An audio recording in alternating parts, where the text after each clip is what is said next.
ఇక MLC vote హక్కును వినియోగించుకోవాలి కాంగ్రెస్ పార్టీ రాష్ట్ర ప్రచార కమిటీ కన్వీనర్ తీన్మార్ మల్లన్న. ఇక ఎమ్మెల్సీ ఎన్నికల్లో గెలిపించి సోనియాకు బహుమతిగా ఇస్తాం. దోర్నకల్ ఎమ్మెల్యే రామచంద్ర నాయక్. వరంగల్, నల్గొండ, ఖమ్మం పట్టభద్రులారా, త్వరలో జరగబోయే ఎమ్మెల్సీ ఎన్నికల్లో మీ ఓటు హక్కును వినియోగించుకోవడానికి ప్రతి పట్టభద్రుడు దరఖాస్తు చేసుకోవాలని తీన్మార్ మల్లన్న పిలుపునిచ్చారు.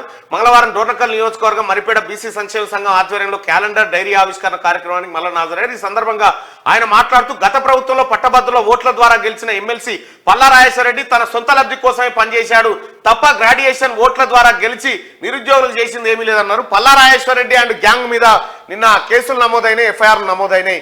ఎక్కడ భూములు కబ్జా పెట్టినటువంటి వ్యవహారంలో రాష్ట్ర ప్రభుత్వం అంటే పోలీస్ శాఖ ఆయన కబ్జాలను గుర్తిస్తా ఉంది, విచారణ వేగవంతం చేస్తా ఉంది.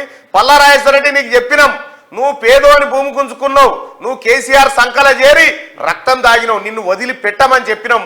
బాజప్తా ఇవాళ బాధితులకు న్యాయం జరిగే రోజు వచ్చింది కాంగ్రెస్ పార్టీ ప్రభుత్వ హయాంలో. ఇక ఈ పట్టభద్రులారా, వరంగల్, నల్గొండ, ఖమ్మం పట్టభద్రులారా, మీరు మీ ఓటు హక్కును రిజిస్టర్ చేసుకోండి. దగ్గరకు వచ్చింది ఫామ్ 18ని ఫిలప్ చేసుకోండి. ఏ ఎంఆర్ఓ కూడా, ఎంఆర్ఓలారా మీకు కూడా ఆల్రెడీ కలెక్టర్ ఆదేశాలు జారీ చేసిండు. ఆన్లైన్లో అప్లై చేసిన వాళ్ళని మళ్ళా మీ కాగితాలు తీసుకోరారని పిలుస్తా ఉన్నారట. అది అట్లా పిలవకండి, అది తప్పు. అట్లా ఎవరైనా పిలిస్తే మాకు ఫిర్యాదు చేయండి, మేము ఖచ్చితంగా కలెక్టర్ గారి దృష్టికి తీసుకుపోతాం. అలాంటి ఎంఆర్ఓల పైన చర్యలు తీసుకోమని చెప్తాం. కానీ పట్టభద్రులారా ఖచ్చితంగా ఓటు హక్కును నమోదు చేసుకోండి.